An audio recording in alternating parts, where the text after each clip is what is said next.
Hello everyone, and today we will learn how to make this delicious cake that is gluten-free, eggless, using jowar or sorghum. That was 1.5 cups each of both sorghum and almond flour.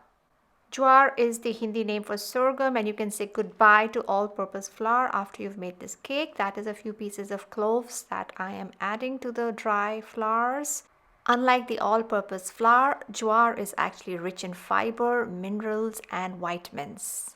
So I added 1 teaspoon of baking powder and 1.5 of baking soda and about half to 3/4 of salt.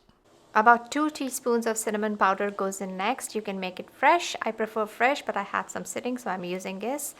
Give a nice mix to all the dry ingredients. Mixing well aerates the mixture, the combination of all flours, and you can do it with hand or you can take the help of a machine.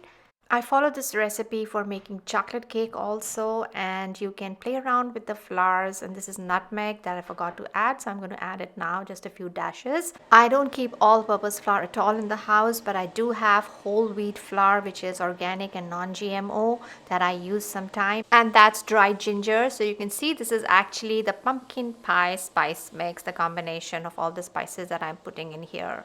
So after using the machine, I do stop it and use the hand to give it a nice mix. So if you don't have almond flour, you can make this cake with a mixture of sorghum and whole wheat flour, but that won't be gluten-free.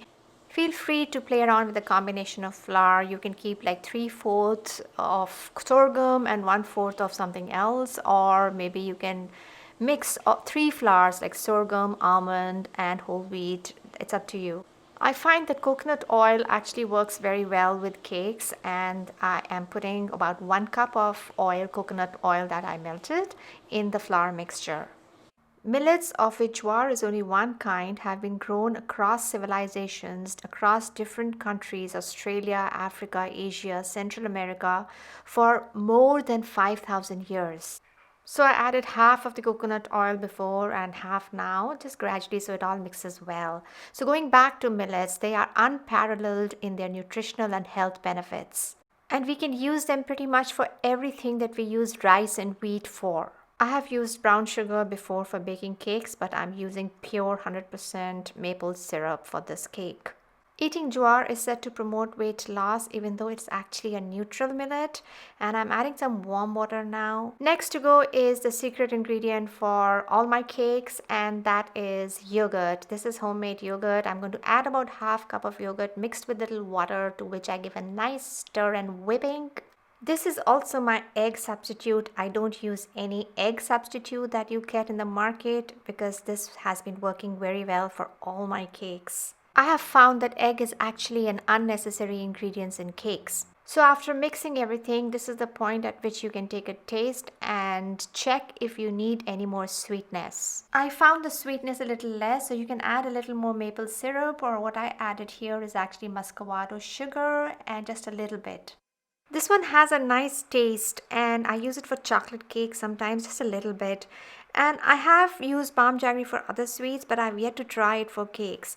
And these are some carrots, about 2 cups carrots that I grated, and this goes in the end after you've mixed in everything. You can hand mix it too, and your sorghum, almond, carrot cake is almost ready.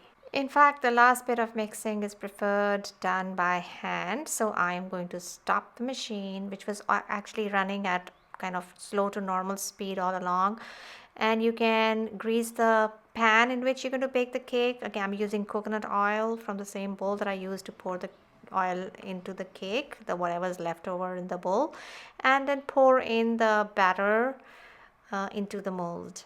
Sometimes my batter is a little more liquidy or runny, and I give a shake to the mold to evenly spread it all out. And even if it's runny because of the little extra water that you might have put, or the yogurt water mix, that's all right. It just evens out in the end and bakes well, I've noticed. And now I've added some crushed walnuts and spread them out with a fork and give a nice shake to the cake pan again to evenly spread out the batter. So it's all done. Now the sorghum and almond flour mix cake is actually a little crumbly. Use 350 degrees to bake the cake in, preheat it, and then put the cake. And that's a blueberry pie that I've baked again with sorghum flour, and I'll share the recipe.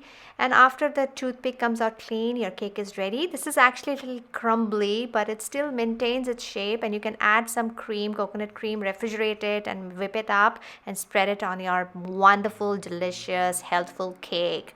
These are the ingredients. You can stop and take a note of all the ingredients and enjoy the delicious treat.